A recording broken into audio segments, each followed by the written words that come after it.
Hey guys, welcome back to Past Amazing, and today we're going to be talking about 6 common base building mistakes that I see across all Town Hall levels in Clash of Clans. So basically the goal of this video will be to correct these mistakes, so if you are one of those people that is making these mistakes, you may not even know that it's a bad thing, but my goal is to try to correct that, make your base better, and obviously you'll defend better whether it's in farming or in war. So yeah, let's go and get right into this video, but right before I do, as always, make sure you guys are subscribed to the channel and turn on notifications for all the latest Clash of Clans updates, news, and leaks. And once you subscribe, comment down below saying that you subscribed, and I will be replying to a ton of you guys and actually even subscribing back to a few of you. So if you want that to happen to you, just go to make sure to do those things. Now, without further ado, let's go and get right into this first mistake that I see, which is having all your storages in the core of your base. So for some people, this may seem like a good idea because you're thinking if you have all your storages in the center, all protected by walls and all the defenses, that's the best way to protect your loot. Now, this is actually not true, because what happens is that if an attacker gets into the core of your base, because not every base is perfect, someone will end up getting into the core of your base and all your loot will be accessible to the attacker. So let's say the attacker brings some giants or some barge or something, gets into the core of your base. Now he can just take all your loot in a single swipe because all your storages are right there in the center, nice and compact, all together. He can just take them all out and boom, there goes all your loot. So that's obviously a bad thing, and instead what you want to do in your base is spread out your storages, because that way, unless an attacker 3-stars you, which that is very, very rare, the attacker's only going to be able to get a few storages at most, because everything's spread out. He has to choose one side to attack from, and whatever side he does attack from, those are the storages that he's going to get. So most of the time, you're only going to lose maybe 30% or up to 50% of your resources, but the rest of your resources stay safe. So think about it this way. Would you rather have some guy come in, take all your loot, so maybe like 300k of each, or sacrifice some of your loot, maybe only like 100k of each, but keep the rest of your loot? Think about it that way, and obviously it's going to be better to sacrifice a little bit of your loot so that you can save the rest of your loot. So this is something really important to keep note of in your farming base designs. Never keep all your storages together or all in the core, all in one place. That's a really bad idea. It's going to end up costing you a lot of your loot. Alright, let's move on to the second mistake that I see. This is having multiple layers of walls. Now, this is something that maybe some of you don't know about, but wall breakers actually have splash damage, and their splash damage is large enough so that they can break through up to 3 layers of walls each. So even if you drop like 2 wall breakers, there's no difference between 1 layer of walls and 3 layers of walls, because those 2 wall breakers will be able to break through that triple layer of walls due to their splash damage. So really, what is the point of having more than 1 layer of walls? Even with earthquake spells and jump spells, they can just easily break through these multiple layers of walls. So I really don't see why people would have just like 3 layers of walls all stacked up on each other. It doesn't make any sense to me. So definitely do not do that in 99% of cases. And if you really do want to have multiple layers of walls, make it so that there's at least 1 space in between each row of walls. So that way the wall breakers won't be able to use their splash damage and take out more than 1 layer at a time.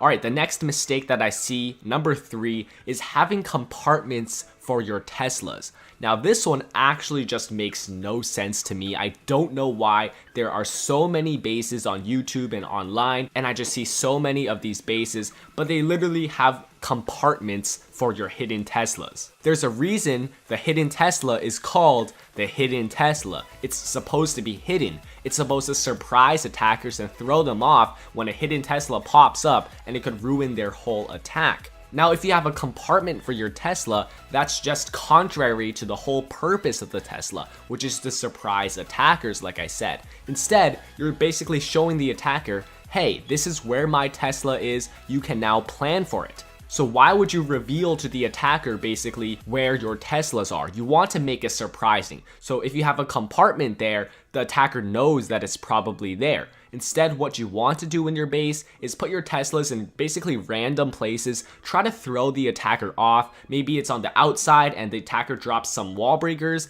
and those wall breakers get taken out by a surprise Tesla. That's a really great way to use your hidden Teslas, or other ways are like in the core of the base when the attacker is not expecting it. All these are much better usages of the Tesla than just having its own compartment as if it's just another normal defense. That takes away like half the value of the Tesla right there, and definitely you should not do that.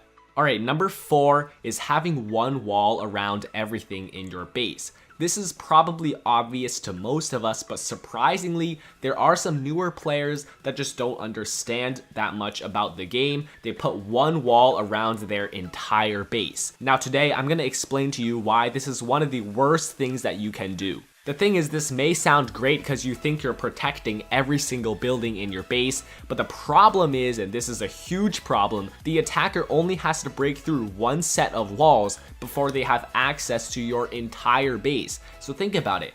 If you have one wall around everything, the attacker just drops a couple wall breakers, breaks into your base, and then now they have no more walls that they have to break through. Your entire base is accessible to the attacker now. So now things like Valkyries, things like Giants, and a lot of other troops no longer have to break through walls in your base. They just break in through that first layer, which is super easy, and now their troops can just walk around the entire base without having any more walls to deal with. It's a lot easier to destroy bases when there are no walls in your way. And another thing I do want to mention is that you don't actually need to protect every single one of your buildings. Useless buildings like the barracks, the laboratory, the army camps, the dark barracks, and all these other just useless buildings that don't have any value, you don't have to protect them. You can just place them on the outside of your base. Inside your base, you can place your defenses, you can place your storages, your town hall, all these more important buildings. But everything else, why do you even need to protect them? You're not losing anything if the attacker destroys that building, so you don't need to have them inside your walls. This will hopefully sway people away from using one wall around everything. That just does not work, and bases are just destroyed really easily that way. Moving on to number 5, a really obvious one, hopefully to most of us, having an inappropriate base design. Just do not do this. Supercell does not allow this, and they will actually ban your account if you do have an inappropriate base design. So what I mean by inappropriate is anything sexual, anything offensive, whether you're spelling out a word with your walls or whether you're putting up an offensive image. Anything that Supercell deems offensive or inappropriate or sexual, anything like that, they will actually ban your account. So just do not do this. Stay family friendly, keep your account unbanned, and yeah, this one's pretty simple right here. Number 6, and the final big mistake that I see, is putting spring traps in between non-defensive buildings. So spring traps are best used on defense targeting troops like Giants and Hog Riders, because one spring trap can take out up to 3 Giants or 3 Hog Riders. That is insane value. Now, as we all know, Hog Riders and Giants both target defenses first, so logically the best idea is to have our spring traps in between defensive structures, because that's where our Giants and Hog Riders are headed. Unfortunately though, I see some base designs online and all over the place which are just very careless about the trap placement. I see spring traps being put in between storages, in between barracks or something, just random locations around the base, and you're basically wasting spring traps right there. Those spring traps could be used to fling off a ton of Giants or a ton of Hog Riders, but instead they're just being wasted on the outside of the base. So definitely make sure your spring traps in your base, whether it's in farming, whether it's in war, they are at least in between 2 defensive buildings. So for example, in between a cannon and an archer tower. As the Giants head to the archer tower from the cannon, they will cross that spring trap. Boom, 3 Giants are flung off the map, and that's obviously a good thing for you as the defender.